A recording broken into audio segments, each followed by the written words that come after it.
నమస్తే, welcome to reflection news. నేను శర్మ. ప్రకాష్ రాజును ఇండస్ట్రీ నుంచి బహిష్కరించాలి బీజేపీ నేత డిమాండ్ చేసింది. ఈయనని ఏడు నుంచి ఎక్కడ బహిష్కరించినా వాళ్ళు ఏదో ఉన్నది పాపం. ఇండస్ట్రీ వాళ్ళకు కూడా ప్రకాష్ రాజ్ అంటే భయం ఉన్నట్టున్నది. వాళ్ళు కూడా ఆయనని ఏమంటలేరు పాపం. ఆయన ఎన్ని మనల్ని తిట్టినా, మన హిందూ సనాతన ధర్మాన్ని బొందబెట్టమన్నా, కాలబెట్టమన్నా, ఏదన్నా కూడా ఇండస్ట్రీ వాళ్ళు ఏమంటలేరు ప్రకాష్ రాజ్. ఎందుకంటే ఏదో ఉంటుంది వాళ్ళంతా సిండికేటే.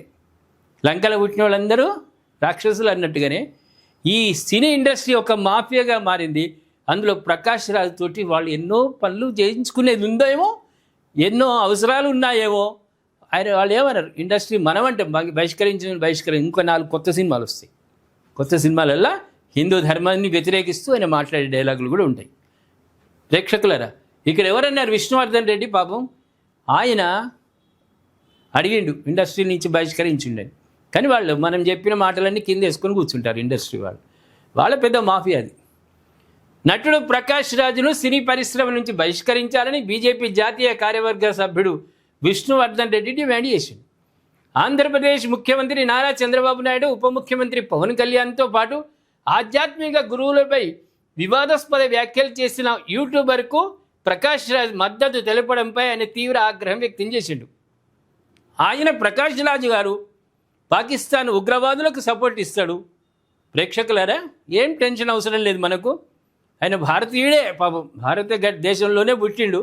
కానీ ఏ రాష్ట్రంలో ఓటు హక్కు ఉంది అనేది భవిష్యత్తులో court non bailable arrest warrant జారీ చేసింది. కాబట్టి ఏదో ఒక రాష్ట్రం, 4-5 రాష్ట్రాలలో ఓటు హక్కు ఉందట. ఇప్పుడు ఒకటే ఓటు హక్కు అయినప్పుడు ఆ రాష్ట్ర ఓటని మనం గుర్తించాలి.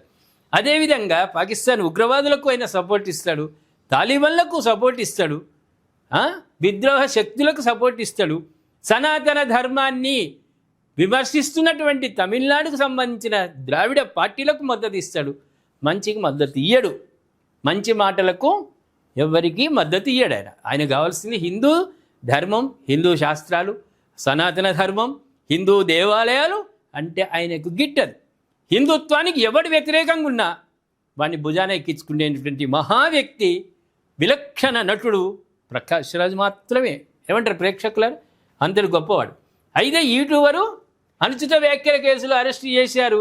అరెస్టును తప్పుపడుతూ ప్రకాష్ రాజ్ సోషల్ మీడియా వేదికగా స్పందించారు. అడిగిన ప్రశ్నలకు సమాధానం చెప్పకుండా ఇలా అరెస్టు చేయడం సరికాదని అభిప్రాయపడ్డారు. ఆ మాటలేంది, ఆ వ్యవహారాలు ఏంది, యూట్యూబర్ చేసింది ఒక పద్ధతి ఉందా? ఒక విమర్శ ఉంటే సద్విమర్శ ఉండాలి, చక్కగా ఉండాలి, నలుగురు ఒప్పుకునేటట్టు ఉండాలి. బ్రష్ చేసుకోకముందే పాచిపండ్లతోటే చేసే విమర్శలు పనికిరావు, అవి ఎవరు పట్టించుకోరు. విమర్శ ఎట్లుండాలి? మన అసెంబ్లీ పార్లమెంట్లో చూస్తుంటాం కదా, ప్రతిపక్షాలు విమర్శిస్తూ ఉంటాయి. నువ్వు 500 కోట్లు తిన్నావు అంటే అధికారంలో ఉన్నవాడు ఏమంటాడు, నువ్వు 700 కోట్లు తినలేదా నువ్వు అధికారంలో ఉన్నప్పుడు? ఇది చూపించేది ఒకటే ఏలు అంటే దొంగలు. కానీ ప్రతిపక్షం కూడా ప్రభుత్వం చేసే తప్పును చెప్పాలి. నువ్వు ఇది తప్పు పని చేస్తున్నారు, మీరు ఈ దారిన పోండి, ఆ దారిని చెప్పారు. ఇక అట్లా చెప్పారు. నువ్వు తిన్నావా అంటే నువ్వు తిన్నావా? నువ్వు ఎమ్మెల్యేలను కొనలేదా? మా పార్టీ నుంచి నువ్వు అధికారంలో ఉన్నప్పుడు ఎమ్మెల్యేలను కొన్నావు కదా. నువ్వెంత కొన్నావు, నేను ఎంత కొన్నా? కొనుడే దొంగలే, నాయకులే దొంగలైపోయారు. ఇప్పుడు ప్రజాహితం కోసం ఆలోచించే నాయకులు కాదు. ఎక్కడ ప్రాజెక్టులు వస్తాయి, ఎవరిని తిడదాము, గెలిచిన ఎమ్మెల్యేలు అధికారంలో ఏది ఉంది, తిట్లన్నీ మాపైపోతాయి, ఎలక్షన్లు తిట్టినవన్నీ మాపైతాయి. కండువ కప్పుకోవాలి, ప్యాకేజీలకు అమ్ముడు పోవాలి. ఇప్పుడు కాంగ్రెస్ అంటే ఇంతకుముందున్న గవర్నమెంటు మీరు కొనలేదా, మీరు ఎంతకు కొన్నారు, మమ్మల్ని ఇంతకంటున్నారు. ఇక ఇట్లా ఉంటాయి. అందుకే నాయకులు నమ్మొద్దు. కానీ ఎక్కడైనా మద్దతు, ఒక ఉప ముఖ్యమంత్రి పవన్ ఏం తప్పని చేస్తున్నాడని, హిందూ ధర్మం కోసం, సనాతన ధర్మం కోసం ఆయన కృషి చేస్తున్నాడు, కష్టపడుతున్నాడు.